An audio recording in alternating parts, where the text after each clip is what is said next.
हरि ओम सर्वमंगलमांगल्ये शिवे सर्वार्थ साधिके शरण्ये त्र्यंबके गौरी नारायणी नमोस्तुते। ओम जय श्री राम। साथियों नमस्कार।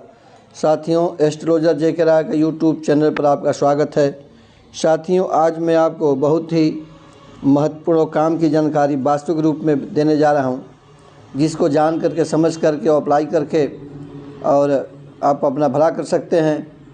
साथियों, यदि आप हमारे चैनल पर प्रथम बार उपस्थित हुए हैं, कृपया हमारे चैनल को सब्सक्राइब कर लें और वीडियो देखने के बाद ये आपको हमारी बातें अच्छी लगें तो हमारे वीडियो को भी शेयर लाइक करने की कोशिश करेंगे।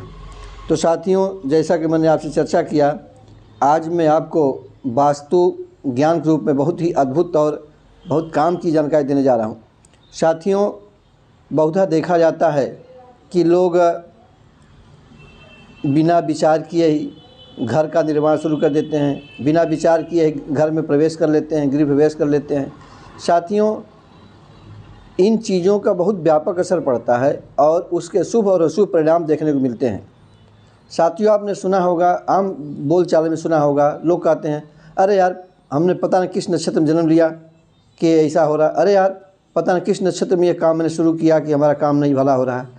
तो जब आम बोलचाल की भाषा में इस तरह के शब्द प्रयोग किए जाते हैं, इसका मतलब कि इन बातों में कहीं न कहीं कुछ सच्चाई है। जैसे त्रेता युग में आप ध्यान दीजिए, यदि आप रामायण सीरियल देखा होगा आपने, तो त्रेता युग में भगवान वो राम जी के जो पिता दशरथ जी हैं, वो अपने कुल गुरु से कहते हैं, गुरु जी, अंगारक मेरे ग्रह को पीड़ित कर रहा है। अंगारक ग्रह जो है उसको मंगल को कहते हैं। तो उसी तरह से द्वापर युग में जब युद्ध से पूर्व कृष्ण से मिलने के लिए ये आपके कर्ण जा रहे हैं, तो कृष्ण से मिलने के बाद कृष्ण भगवान से कहते हैं कि पापी नक्षत्र मेरे पापी ग्रह मेरे नक्षत्र को पीड़ित कर रहा है, ऐसा लगता है कि कुछ अशुभ घटना होने वाली है। तो जैसे कि आपने त्रेता में देखा कि दशरथ जी कह रहे हैं कि कुछ अशुभ घटित होने वाला है, अंगारक मेरे नक्षत्र को पीड़ित कर रहा है, उसी तरह से द्वापर में भी देखा। इसका मतलब कि साथियों, यह बातें हमारे जो हिंदू धर्म में जो कही जाती हैं कि मुहूर्त है, शुभ अशुभ समय रहते हैं और राशियां हैं। आपने देखा होगा कि हमारे नजूमी हैं, ज्योतिषी हैं, वो जो है पहले ही लिख देते हैं साल भर पहले कि फला दिन को फला समय से चंद्र ग्रहण होगा, सूर्य ग्रहण होगा और फला दिन को कब सूर्य उदय होगा, कब चंद्र का उदय होगा। तो साथियों, यह गणित है, ज्योतिष एक गणित है।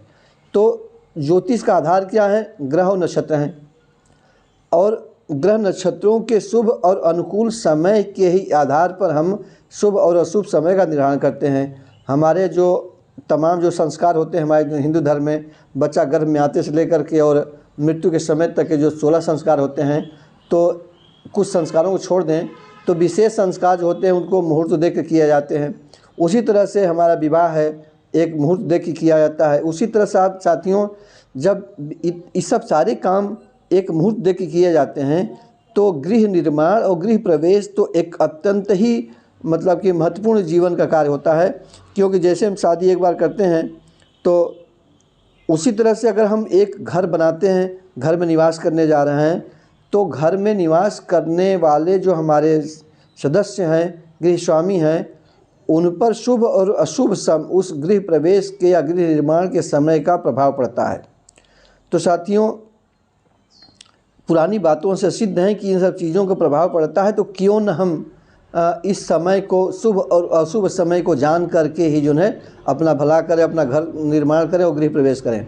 तो साथियों, सारे अधिकांश कार्यों में, जैसे विवाह में भी है, तो सूर्य बल, चंद्र बल, गुरु बल, शुक्र बल इत्यादि देखे जाते हैं। उसी तरह से हमारे जो गृह प्रवेश और गृह निर्माण है, इनमें भी हमको सूर्य बल, चंद्र बल, गुरु बल और शुक्र बल देखने चाहिए। ऐसा न करने पर, उनकी उपेक्षा करने पर हमारे जीवन में कुछ हानियाँ होती हैं जिनको हम समझ नहीं पाते हैं और वह हानियाँ हमारे सम्मुख उपस्थित हो जाती हैं। तो साथियों, आइए जानते हैं कि किस ग्रह के शुभ अशुभ फल से क्या होता है। तो साथियों, जैसे कि सूर्य अगर अशुभ हैं, जैसे गृह स्वामी हैं जिनके विचार से घर का निर्माण किया गया है या गृह प्रवेश होने वाला है, अगर सूर्य अगर उस दिन अशुभ हैं अर्थात निर्बल हैं अथवा वो अपनी राशि में नीच राशि में है जिस महीने में, तो उस समय में यदि गृह निर्माण और गृह प्रवेश इत्यादि करते हैं तो आपको क्या नुकसान होगा कि जो गृह स्वामी हैं वो संकट में पड़ जाएंगे और उनके लिए वह मतलब कि घर परेशानी के कारण बन जाएगा, उनके मतलब कि विनाश का कारण बन जाएगा। और यदि देखिए साथियों, चंद्रमा की शुद्धि अत्यंत आवश्यक होती है। यदि अशुद्ध चंद्र में यदि आपने गृह प्रवेश किया, गृह निर्माण किया, तो गृह स्वामी की पत्नी को उसके दुष्परिणाम भोगने पड़ेंगे, उनका स्वास्थ्य खराब रहेगा, उनकी परेशानियां बढ़ जाएंगी, उनको नाना प्रकार के कष्ट उपस्थित होने लगेंगे। और यदि गृह स्वामी का बृहस्पति तत्समय में कमज़ोर है तो जो हमारा घर के मालिक हैं, गृह स्वामी हैं, उनके सुख सौभाग्य में वृद्धि में रुकावट पड़ जाएगी, उनकी समस्याएं पड़ जाएंगी, उनको सुखों का मतलब विनाश और अंत होने लगेगा। और यदि साथियों शुक्र लक्ष्मी के प्रतिनिधि होते हैं तो शुक्र यदि कमज़ोर होंगे, नीच राशि में होंगे, तो जो हमारे गृह स्वामी हैं उनको धन हानि होने लगेगी। तो साथियों एक चीज़ और जान लें कि दिन नक्षत्र, चंद्र नक्षत्र अगर पीछे होंगे, अगर शुद्ध नहीं होंगे तो उस घर में चोरी होने का भय रहता है।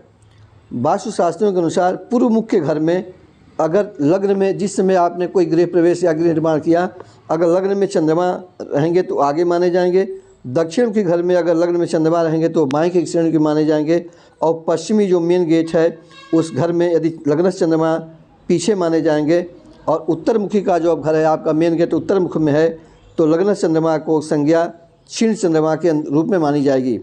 तो साथियों इन बातों का भी चंद्रमा की क्या बल है, चंद्रमा सम्मुख है, आगे हैं, पीछे हैं, दाएं हैं, बाएं हैं, इनका भी विशेष फल होता है। तो साथियों इन चीज़ों को जान करके ही आप गृह प्रवेश और गृह निर्माण के कार्य संपन्न करावें, अन्यथा तमाम समस्याएं आपके सामने उपस्थित हो जाएंगी और आप सुख के बजाय दुख, आपको सुख के बजाय प्राप्त होने लगेगा। अब आप कहेंगे, जैसे लोग कहते हैं कि आम भाषा में, जैसे आम भाषा में किस नक्षत्र में हमने कार्य शुरू किया, किस नक्षत्र में मन पूर्ण नहीं हो रहा है, अथवा कहेंगे कि किस नक्षत्र में हमने कार्य किया कि हमारे सामने तमाम समस्याएं उत्पन्न हो गई हैं। तो साथियों इस प्रकार आपने देखा कि मैंने आपको मुहूर्तों के विषय में एक बहुत अच्छी जानकारी दी कि मुहूर्त में के अनुसार ही, समय की शुद्धि देख के अनुसार ही आपको अपने कार्य करने चाहिए जिसमें आपको सफलता प्राप्त हो। तो साथियों आशा है कि आपको हमारी बातें अच्छी लगी होंगी। यदि आपको हमारी अच्छी लगी तो कृपया हमारे वीडियो को शेयर लाइक कर लीजिएगा, और अब तक सब्सक्राइब नहीं किया तो कृपया हमारे वीडियो को सब्सक्राइब कर लें। मिलते हैं अगले वीडियो में, तब तक के लिए नमस्कार। वीडियो देखने के लिए आपको बहुत बहुत धन्यवाद।